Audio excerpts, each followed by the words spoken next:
Requirement gathering, अब आपने जब किसी भी कोई भी क्लाइंट है, कोई भी बंदा जिसने सॉफ्टवेयर बनवाना है, वो सबसे पहले सॉफ्टवेयर हाउस या सॉफ्टवेयर कंपनी के पास जाएगा। वो बताएगा कि मुझे ये जो है इस तरह जो है सॉफ्टवेयर जो है बनवाना है, तो मुझे ये सॉफ्टवेयर आप बना के दें। ठीक है, तो सॉफ्टवेयर हाउस या जो कंपनी है वो क्या करेगी, रिक्वायरमेंट गैदरिंग करेंगी सबसे पहले, कि देखेगी कि इसका जो अचीवमेंट है या इसकी जो एंड गोल है, अचीवमेंट ऑफ सॉफ्टवेयर, वो क्या है भाई, ये आखिर करेगा क्या, कि नीड क्या है इस सॉफ्टवेयर की, इसका पर्पस क्या है सॉफ्टवेयर का। तो इस स्टेप में जो है आप देखते हो कि जो आपका सॉफ्टवेयर है उसका एक्चुअल पर्पस क्या होगा। और उसके लिए जो है आपको जो यूज़र है और स्टेक होल्डर, अब ये स्टेक होल्डर बड़ा इंपॉर्टेंट लफ्ज़ है, इसके ऊपर हम आते हैं। स्टेक होल्डर बेसिकली दोस्तों वो चीज़ होती है जो कि किसी बिजनेस में सारे लोग इन्वॉल्व होते हैं। ठीक है, मिसाल के तौर पे एक बिजनेस हम ले लेते हैं, फर्नीचर का बिजनेस है, फर्नीचर का बिजनेस है। ठीक है, तो इसके जो स्टेक होल्डर कौन से होंगे, एक तो वो बंदा होगा जो अपना फर्नीचर बना रहा है, उसको हम यूज़र कह देंगे।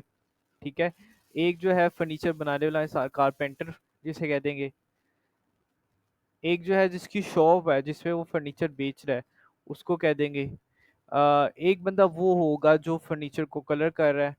तो ये जो सारे लोग हैं ना, सारे लोग, ये सारे लोग बेसिकली क्या हैं, ये जो है ये स्टेक होल्डर्स हैं।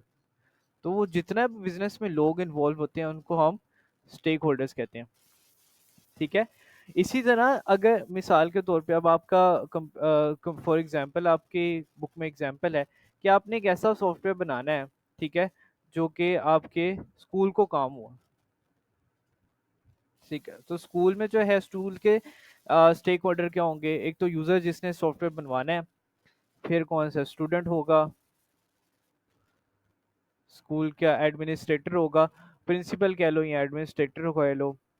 तो ये सारे जो हैं वो स्टेक होल्डर होंगे सॉफ्टवेयर में बनाने के लिए। अब जो रिक्वायरमेंट है सॉफ्टवेयर की, ये रिक्वायरमेंट गैदरिंग वो डिफरेंट तरह से कर सकते हैं। सबसे पहला जो चीज़ है वो बताता है कि सर्वेस और कलेक्टिंग फॉर्म्स। ठीक है, यानी कि आप जो है सर्वे करवा सकते हो कि इस प्रॉब्लम से रिलेटेड किन किन चीज़ों को प्रॉब्लम है, किन किन लोगों को प्रॉब्लम है, तो एक सर्वे आप करवा सकते हो। उसके बाद क्या करवा सकते हो, आप एक डॉक्यूमेंट को रिव्यू कर सकते हो, कि कोई इसका एग्जिस्टिंग डॉक्यूमेंट है उसको पढ़ सकते हो। और आप क्या कर सकते हो, ऑब्जर्वेशन कर सकते हो। ऑब्जर्वेशन यानी कि जो एग्जिस्टिंग सोल्यूशन है उसको देख सकते हो कि या क्या वो जो है किस तरह जो है वो काम कर रहे हैं। ठीक है, अब मैंने आपको ये पढ़ाया कहाँ से है, बेसिकली मैंने आपको यहाँ से पढ़ाया है। तो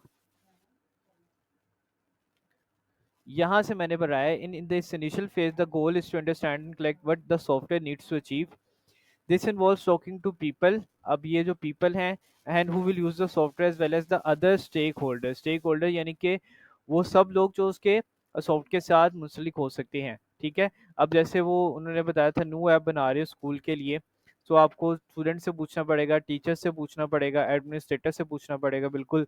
फिर हमने बात की थी कि किस तरह आप रिक्वायरमेंट गैदरिंग कर सकते हो, इंटरव्यूज और सर्वे से आप क्वेश्चन पूछ सकते हो, collecting feedback from potential users, उसके आप ऑब्जर्वेशन कर सकते हो, watching how users interact with current system to identify problems and opportunities for improvement, और आखिर पे डॉक्यूमेंट रिव्यू कर सकते हो, ऑलरेडी एग्जिस्टिंग डॉक्यूमेंट्स को पढ़ सकते हो, रिव्यूज रिपोर्ट्स को पढ़ सकते हो, ताकि उसकी रिक्वायरमेंट्स को और अच्छे से आप कर सको। अच्छा, उसके बाद जो है